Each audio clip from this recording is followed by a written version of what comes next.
राधे राधे। जय श्री कृष्ण। आज मैं आप सबको दीपावली की पौराणिक एवं पावन कथा सुनाती हूँ। एक बार शौनकादि ऋषियों ने आकर सनत कुमार जी से पूछा, हे भगवान, दीपमालिकोत्सव के अवसर पर श्री लक्ष्मी जी के साथ साथ अन्य देवी देवताओं का पूजन क्यों किया जाता है, जबकि दीपावली का पर्व विशेषता लक्ष्मी पूजन का है।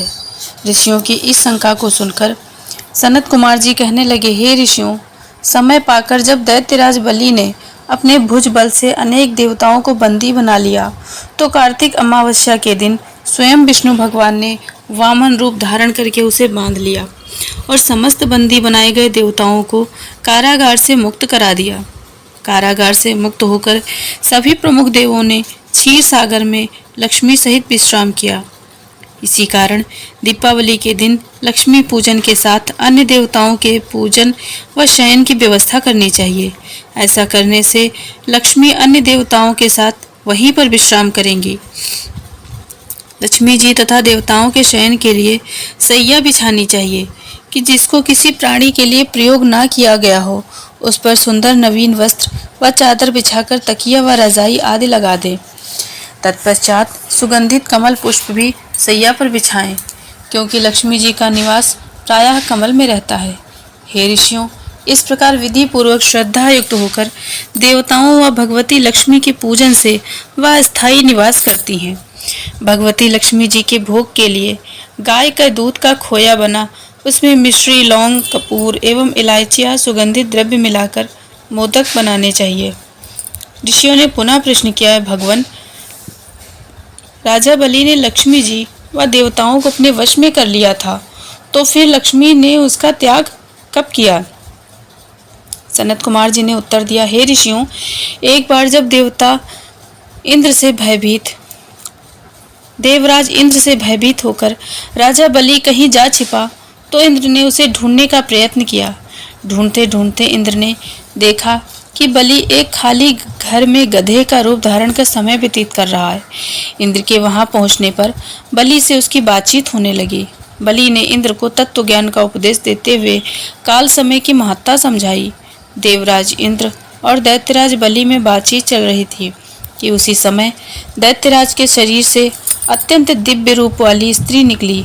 उसको देखकर इंद्र ने पूछा, हे दैत्यराज, तुम्हारे शरीर से निकलने वाली यह आभा युक्त स्त्री देवी कौन है, अथवा आसुरी या मानवी?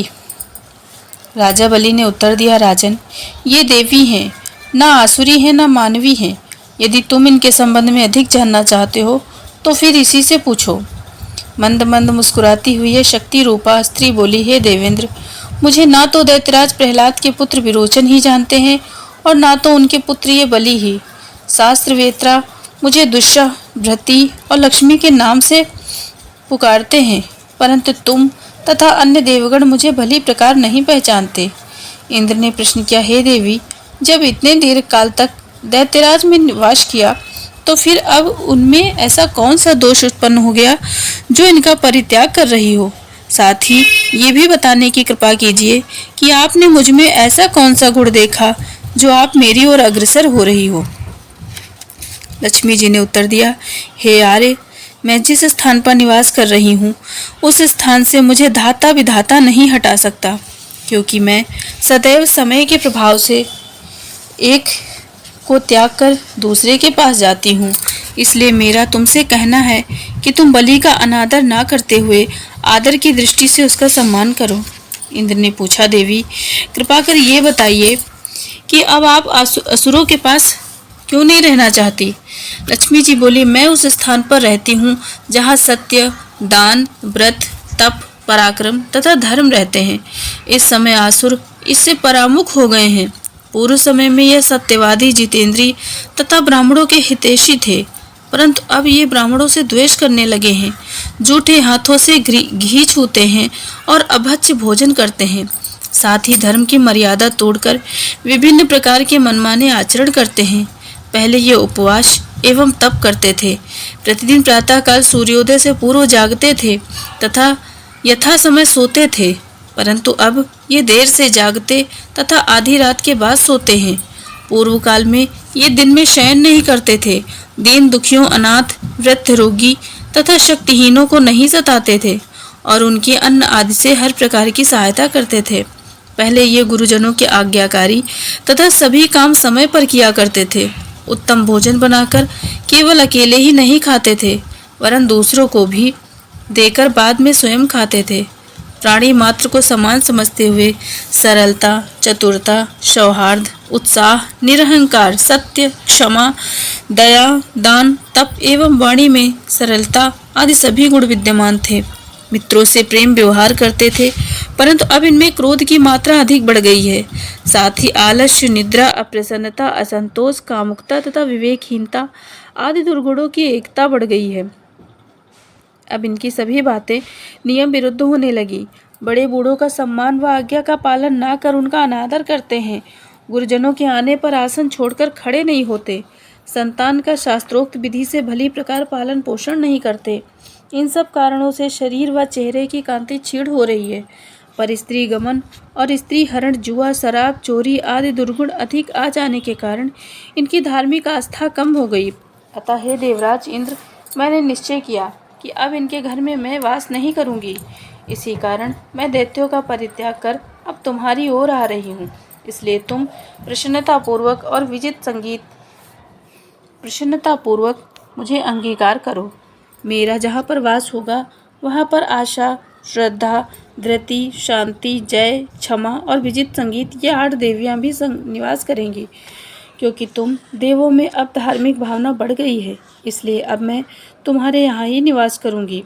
इतना सुनकर इंद्र ने उन शक्ति रूप लक्ष्मी का हार्दिक स्वागत किया और उसी समय अन्य देवगण भी दर्शनार्थ आकर उपस्थित हो गए। विविध प्रकार से स्तुति करने के उपरांत बड़े गाजे बाजे के साथ उन्हें स्वर्ग में लिवा लाए। सनत कुमार जी कहते हैं, हे ऋषियों, बस उसी समय से संसार में धर्म तथा सुख शांति की भावना जागृत हुई। किसी नगर में धन, ऐश्वर्य व पुत्र पौत्रादिकों से संपन्न परिवार वाला एक सेठ रहता था। लक्ष्मी जी की उस पर पूर्ण कृपा थी। धीरे धीरे सेठ की धार्मिक आस्था कम होकर लोभ की मात्रा बढ़ने लगी।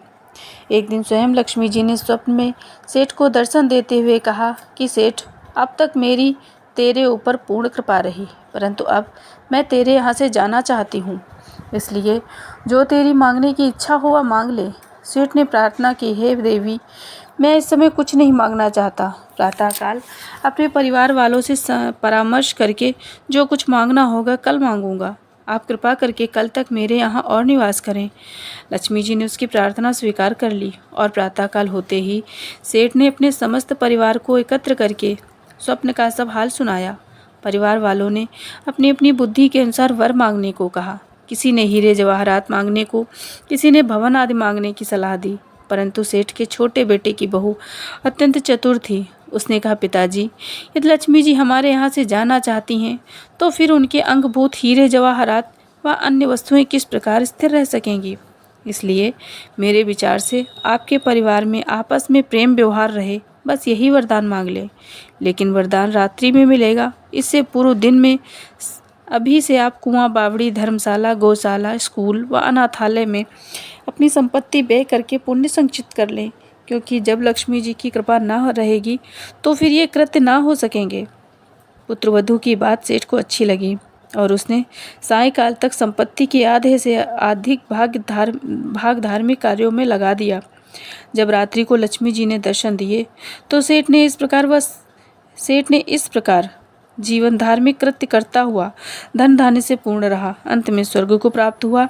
संसार में और भी जो व्यक्ति धार्मिक आस्था रखते हुए अपनी संपत्ति का सदुपयोग करेंगे वे भी सुख शांति को प्राप्त होंगे।